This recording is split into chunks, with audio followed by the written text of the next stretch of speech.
Thank you, Mr. President. Madam President. Thank you very much. Indeed, we had an excellent meeting among friends and allies. And this meeting started with a breakthrough on aircraft. The agreement we have found now really opens a new chapter in our relationship because we move from litigation to cooperation on aircraft, and that after almost 20 years of disputes. It is the longest trade dispute in the history of WTO. I remember very well it started when I got my first phone call by President Biden in February, and there we jointly decided to solve this problem. And today I really want to thank our negotiating team, the U.S. Trade Representative Catherine Tai and the Executive Vice President Valdis Dombrovskis. They have been instrumental in facilitating a solution. Today we can say we have delivered. In general on trade, the bilateral trade and investment between the European Union and the United States of America is unrivaled.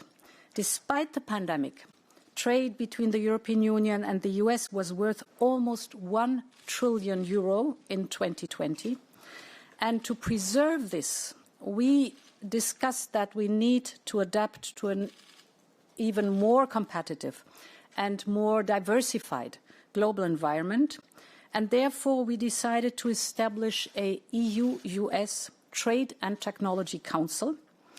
We want, of course, to expand EU-US trade and investments, but we also want to discuss how we avoid new unjustified technical barriers and how to cooperate in areas with high potential from our economy, especially, of course, in the digital technologies. And the Trade and Technology Council will be a forum to cooperate and align on global tech matters. So whether it's artificial intelligence, to set our standards and promote a human-centric artificial intelligence, or be it the risks of cybersecurity, or be it in the environmental field, for example, clean technologies, in this forum of trade and technology. We will, at the beginning, of course, focus on areas that are the most urgent. For example, on semiconductors. You know that these are a key component in many industries with significant supply constraints, and here it's really worthwhile to work together and to improve the situation. Or we will work on platforms and artificial intelligence areas of ever-increasing importance to our economies and our societies. And as I've mentioned, the cybersecurity, a threat we both face and a threat that requires a common response. The second topic I want to mention in this overall trade context is indeed the discussion we had on fair international corporate taxation. And we really commend the leadership of President Biden that he has shown with this proposal of the first and the second pillar. We jointly aim to build on the recent agreement at G7 finance ministers level, and we fully stand behind the OECD process. So we have discussed, of course, the first and the second pillar, but how does that go with our digital levy? And here we made clear and discussed that our proposal will be non-discriminatory. It will not lead to double taxation once the Pillar 1 of the OECD agreement is in place. On 232, the steel and aluminium topic, we have decided to establish a working group to make sure that we find a solution as soon as possible. We've discussed it broadly, and I think there will be good work in progress with the aim to move forward in this difficult field within months. On the topic of health, we've been discussing how to end, of course, the pandemic everywhere and for everyone. This is a joint priority. This is a joint responsibility. We agree that we have to move faster and quicker to help vaccinate the world.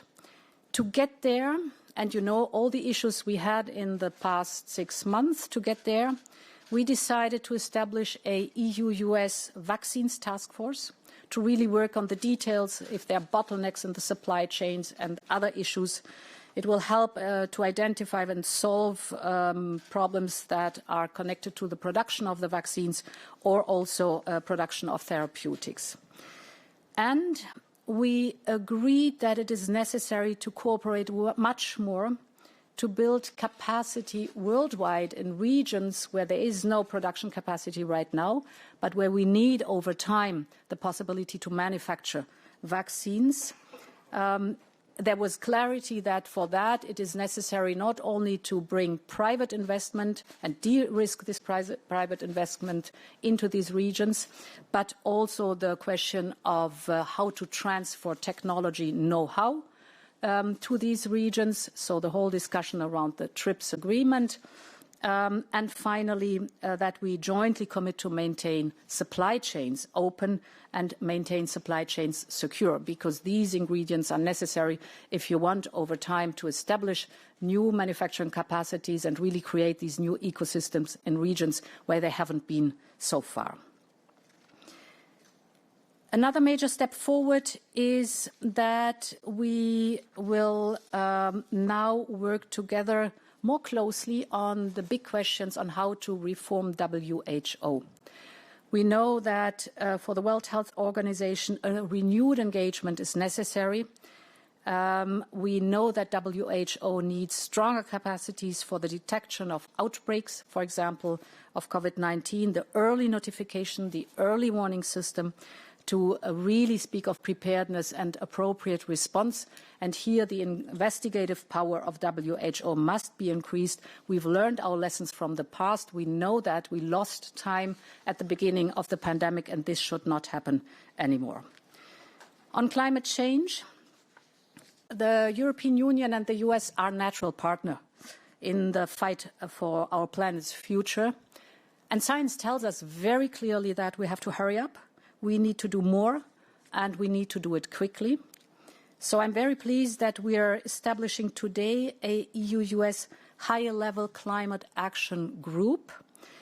The main focus is really to work together on the momentum that has been created by the Earth Summit and really work on the climate diplomacy so that we have many countries going with us towards the COP26 in Glasgow and really forging the ambitious goals we want to achieve at COP26. We were briefly discussing that we also need a robust global framework for sustainable investment and reforms. We saw on both sides that there is a lot of private capital out there that is looking for true green investment, not greenwashing, but true green investment. And to work on such a global framework that defines it, as we've done and started it with our taxonomy here in the European Union, this is a common goal because we know that the private sector can play a decisive and will play a decisive role in our fight against climate change.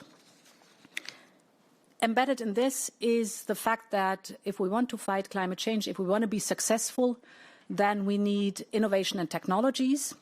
And for that, I welcome that we have committed to work towards a transatlantic green technology alliance. So to make sure that on both sides we are aware of the latest development, we can discuss how we enable breakthrough technologies or amazing innovations to be competitive at the market and to work on their market entrance, because we will rapidly need these new technologies if we want to fight climate change. Last but not least, we were discussing the global pricing on CO2, that it is necessary overall to have over time a global price on CO2, be it through the emission trading system or be it through taxation. And in this context, I explained the logic of our carbon border adjustment mechanism. And we discussed that we will exchange on it and that WTO might facilitate this. I've been briefly touching the reform necessity in WTO. And here we also know that there is a huge need to improve an environmental agenda within WTO. So this was the overall scope of this discussion. Thanks so much.